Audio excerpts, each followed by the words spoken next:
اور یہ حقیقت بات ہے میرے بھائیوں، اس امت میں سیدنا ابوبکر صدیق رضی اللہ تعالیٰ عنہ کی مبارک ذات نبی صلی اللہ علیہ وآلہ وسلم کے ساتھ اور اللہ کے ساتھ کمٹمنٹ کی ایک اعلیٰ ترین مثال ہے۔ صحیح بخاری میں حدیث ہے، نبی صلی اللہ علیہ وآلہ وسلم نے فرمایا، مجھ پہ مال اور وقت کے اعتبار سے تمام مخلوق میں سب سے زیادہ احسان ابوبکر کے ہیں۔ نبی علیہ السلام نے فرمایا کہ اپنے وقت اور مال کے اعتبار سے سب لوگوں سے بڑھ کے مجھ پہ احسان ابوبکر کا ہے۔ اور اگر اس کے ساتھ الفاظ ہے بخاری مسلم میں، حدیث بخاری مسلم دونوں میں، اگر میں دنیا میں اپنا خلیل کسی کو بناتا تو ابوبکر کو بناتا، لیکن میں نے اپنا خلیل اپنے رب کو بنایا ہے۔ البتہ ابوبکر میرے دین کے اعتبار سے اور مودت کے اعتبار سے میرے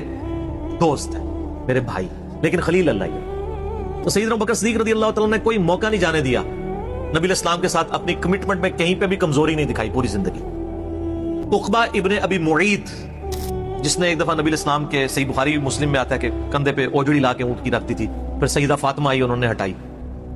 اس نے نبی علیہ السلام کے گردن میں ایک دفعہ چادر ڈالی، صحیح بخاری میں آتا ہے، اور اتنی زور سے کھینچی، گلا دبایا، قریب تھا کہ آپ کی مبارک آنکھیں باہر نکلا۔ تو اتنے میں سیدنا ابوبکر صدیق وہاں آئے اور انہوں نے اس کو مار کے ہٹایا، اور قرآن کی وہ آیت پڑھی، کیا تم ایک شخص کو صرف اس لیے مار دینا چاہتے ہو کہ وہ کہتا ہے کہ میرا رب اللہ ہے؟ اور پھر اس کے بعد جو حضرت ابوبکر کی پٹائی ہوئی وہ الگ چیز ہے، لیکن وہ اس لیول کے اوپر اپنی جان نثار کرنے کے لیے تیار ہو جاتے تھے۔ غزوہ احد کے موقع پر صحیح بخاری میں آتا ہے کہ 12 بندے صرف نبی صلی اللہ علیہ وسلم کے ساتھ رہ گئے تھے 700 میں سے، اور ان 12 میں حضرت ابوبکر بھی شامل تھے، حضرت علی بھی تھے، حضرت عمر بھی تھے۔ حضرت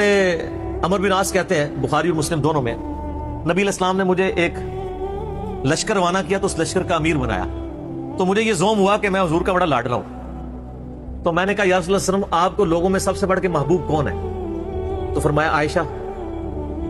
سلام اللہ علیہا۔ تو میں نے کہا یا رسول اللہ میں مردوں میں پوچھ رہا ہوں، تو کہا اس کا باپ ابوبکر۔ صحیح بخاری میں آتا ہے عبداللہ بن عمر رضی اللہ تعالیٰ عنہما کہتے ہیں کہ ہم نبی علیہ السلام کی موجودگی میں یہ کہا کرتے تھے کہ رسول اللہ صلی اللہ علیہ وآلہ وسلم کے بعد سب سے افضل ابوبکر ہیں، اور پھر عمر ہے، اور پھر عثمان ہے، اور اس کے بعد ہم صحابہ میں تفریق نہیں کیا کرتے تھے کہ کون کس سے اوپر ہے، ان تینوں کے بعد۔